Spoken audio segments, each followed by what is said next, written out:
Hello everyone, welcome to Parallel Physics KV। आज हम पढ़ेंगे average power associated with the series LCR circuit. जब हमने प्योरली इंडक्टिव, प्योरली कैपेसिटिव और purely resistive circuits के बारे में पढ़ा था, तो उसमें हमने एवरेज पावर डिसिपेटेड निकाली थी ओवर वन साइकिल। अब हम सेम चीज LCR सर्किट के लिए भी करेंगे।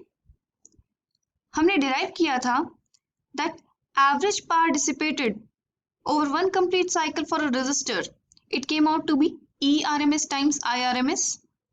कैपेसिटर और इंडक्टर के केस में average power dissipated came out to be 0, लेकिन LCR सर्किट के केस में क्या होगा वो हम इस वीडियो में देखेंगे। लेट अस सपोज हमारे पास एक LCR सर्किट है जिसे मैंने एक ऑल्टरनेटिंग सोर्स से, ऑल्टरनेटिंग EMF सोर्स से कनेक्ट किया है, जिसकी एंगुलर फ्रीक्वेंसी है ओमेगा। ये जो हमने सोर्स लगाया है ये अपनी कुछ ना कुछ पावर खर्च कर रहा है and power is equal to the rate at which it is doing work. जिस रेट पे वो वर्क कर रहा है उसे मैं कहती हूँ power. So the average power associated with LCR circuit for a small work done DW for a small time DT। अगर वो DT टाइम में DW वर्क कर रही है बैटरी, तो उस LCR सर्किट से कितनी पावर एसोसिएटेड होगी? DW upon DT, that is the rate of doing work। और हमें ये भी पता है that P is equal to potential difference which it is applying into the current which it is providing। तो अगर हमें E और I के एक्सप्रेशंस पता है, मैं इसमें पुट करती हूँ, सॉल्व करती हूँ, मुझे पावर का एक्सप्रेशन मिल जाएगा and then I average it over one cycle. Now let's look at the phasor diagram of LCR circuit. Phasor diagram ये हमने पहले डिस्कस किया था, जिसमें दिस एंगल इसको हमने बोला था दिस एंगल इज फाई, और यहाँ पर हमने इंडक्टेंस डोमिनेटेड सर्किट लिया था और उससे हमने फेजर डायग्राम सॉल्व किया था। नाउ अगर हम बोलते हैं V is equal to V naught sine omega t, यहाँ पर V और E इंटरचेंजेबली यूज कर सकते हैं। तो यहाँ पर हमारा I जो है, करंट जो हुआ है वो फाई लैग कर रहा है, हमें दिख रहा है ये that current lags behind the voltage by phase angle of pi, so it's equal to I is equal to I naught sin omega t minus phi। इसलिए यहाँ पर एक phase difference introduce हो रहा है।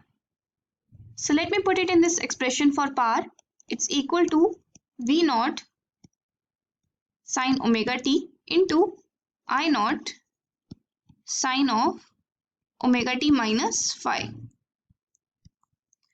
अब हमें इसका एवरेज लेना है, लेकिन उससे पहले हमें इसको सॉल्व करना पड़ेगा। तो V naught I naught sine omega T as it is लिखेंगे, then we'll have to solve this. Sine of A minus B is sine A cos B minus cos A sin B, so it's equal to sine omega T cos five minus cos omega T sin five, and I have used this identity sin A minus B वाली। Now let me solve it further। अगर मैं bracket खोल देती हूँ तो मुझे मिलेगा cos phi, या फिर sin ओमेगा टी को मैं अंदर ले जाती हूँ, cos phi sin square omega T minus sin phi sin omega T cos omega T. इसका मतलब P is equal to V naught I naught cos phi sin square omega t minus V naught I naught sin phi sin omega t cos omega t। अब हमें इसको solve करना है। यहाँ पर इन दोनों को देखकर मैं अपनी एक आइडेंटिटी लगा सकती हूँ that sin theta cos theta is equal to sin 2 theta upon 2। Then I'll get this as my second term, ये हमारी दूसरी टर्म हो जाएगी। अब ये तो हमारा पावर डिसिपेटेड का एक्सप्रेशन आ गया। Now I need to calculate the average power dissipated over one cycle। इसका मतलब मैं ट्राइंगुलर ब्रैकेट्स का यूज करूंगी और मेरे पास दो ट्राइंगुलर ब्रैकेट्स में टर्म आएंगी which will be these। अब इसमें से मैं कांस्टेंट बाहर निकाल सकती हूँ V नॉट I नॉट, और मुझे मिलेगा cos phi is also constant since phi is a constant, so cos phi is also constant and I will get triangular brackets में sine square omega t. Similarly यहाँ पर मुझे V naught I naught upon two sine phi and triangular brackets में sine 2 omega t. Now I know very clearly कि मेरे पास जो sign होता है, साइन का एवरेज ओवर वन साइकिल है 0, चाहे कोई भी आर्ग्यूमेंट हो, चाहे 2 थीटा हो, चाहे 4 थीटा हो, any argument can be there. Sine का अगर मैं एवरेज करती हूँ over one cycle it is 0, और साइन स्क्वायर का जब मैं एवरेज करती हूँ over one cycle it is equal to half. तो अल्टीमेटली मेरा एक्सप्रेशन आएगा P is equal to V naught I naught cos phi divided by 2, or I can write V naught upon root 2 I naught upon root 2 cos phi, or I can rewrite it as V RMS I RMS cos phi. This is the most general expression. और यहाँ पर ये जो cos phi है इसको मैं एक special name देती हूँ जिसको मैं बोलती हूँ power factor. This power factor determines what kind of circuit it is, purely resistive, purely inductive, purely capacitive। तो उसके ऊपर डिपेंड करती है हमारी एवरेज पावर डिसिपेटेड। अगर हम प्योरली रेजिस्टिव सर्किट की बात करें तो उस केस में V और I सेम फेज में होते हैं, तो उस केस में जो हमारा phi होगा दैट विल बी 0। तो पावर फैक्टर की वैल्यू क्या होगी 1।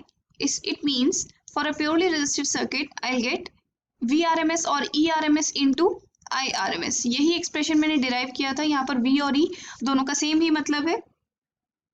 For a purely inductive circuit current lags behind voltage by phase angle of pi by 2। तो इस केस में फाई की वैल्यू कितनी होती है pi by 2, and cos pi by 2 in fact it is equal to 0। It means power dissipated, average power dissipated कितनी हुई 0। यही एक्सप्रेशन हमने इंडक्टर के केस में डिराइव किया था when AC is applied to an inductor और अ प्योरली इंडक्टिव सर्किट। तो अगर हम एक प्योरली कैपेसिटिव सर्किट की बात करें then current leads voltage by a phase angle of pi by 2। तो उस केस में हमारी फाई की वैल्यू कितनी आती है minus pi by 2, and cos of minus pi by 2 is equal to 0। It means हमारी average power dissipated in case of purely capacitive circuit comes out to be 0 and we derive the same expression। इसका मतलब एक purely inductive और purely capacitive circuit में current maintain करने के लिए कोई पावर ही डिसोसिएट नहीं होती है। इससे हम डिफाइन करते हैं wattless current. That is the current through purely inductive और purely capacitive circuit which consumes no power for its maintenance in the circuit is called whatless current। जब एक प्योरली इंडक्टिव और प्योरली कैपेसिटिव सर्किट लेते हैं तो उसमें जो current flow कर रहा है EMF सोर्स की वजह से वो कोई पावर कंज्यूम नहीं कर रहा है, वो सर्किट कोई पावर कंज्यूम नहीं कर रहा है उस सर्किट को, उस करंट को मेंटेन करने के लिए, और उस करंट को हम बोलते हैं wattless current. Since what is the unit of power, कोई पावर कंज्यूम नहीं हो रही है, इसलिए हमने इसका नाम रखा है wattless current. Now there is one more point to be noted.